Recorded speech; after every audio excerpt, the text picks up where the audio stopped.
अच्छा सुनो, सब्सक्राइब करते वक्त ना घंटी बजा देना ताकि जब मैं ऑनलाइन आऊँ तो तुम्हारे फोन की भी घंटी बजे।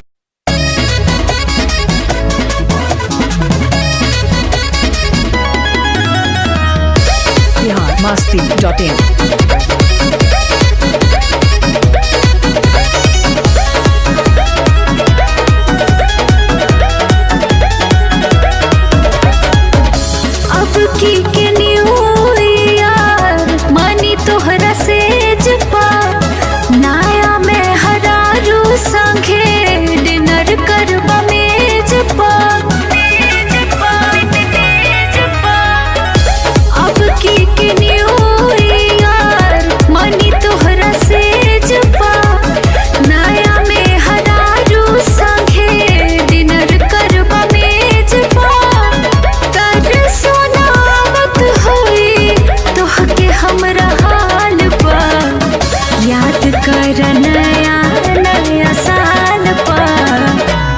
लेत रहला गाल पा याद कर नया नया साल पा किस लेत रहला गाल पा।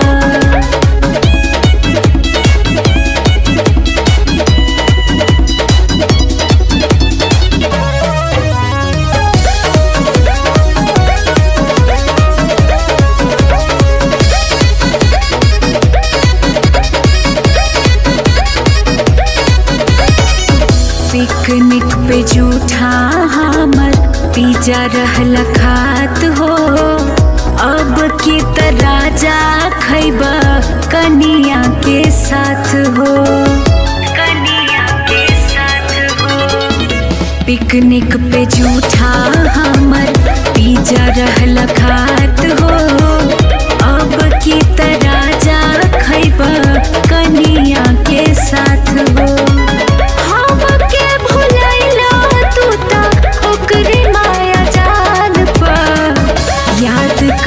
नया नया साल पा किस लेत रहला गाल पा याद कर नया नया साल पा किस लेत रहला गाल पा।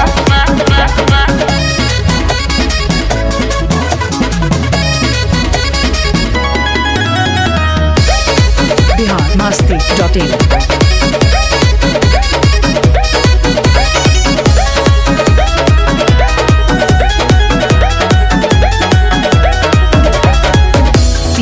कहे वाला हक हमके अब नहीं खे, सुनाए आजाद के रोई को राधई के, रोई को राधई के। पिया कहे वाला हक हमके अब नहीं खे, सुनाए आजाद के रोई को राधई के।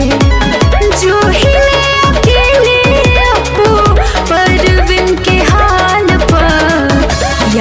कर नया नया साल पा किस लेत रहला गाल पा याद कर नया नया साल पा किस लेत रहला गाल पा। biharmasti.in